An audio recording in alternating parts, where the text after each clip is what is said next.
Good morning, sir, madam. I'm Preciosa Llanes, 52 years old. Are you married? Yes, I am married. You have kids? Yes, 1 years old. 1 years old, 27 years old. Are you college graduate? Yes, I'm graduate of BSCA Custom Administration. Okay, can you tell us, you have any overseas experience Yes, before? yes, madam, sir. I am worked before in Kuwait for 3 years, 2006 up to 2009, as caregiver.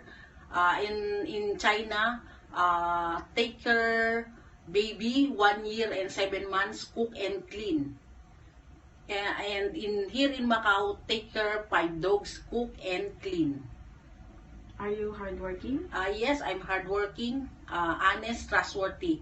If you hire me, I promise to finish my contract with you. That is. Thank you very much.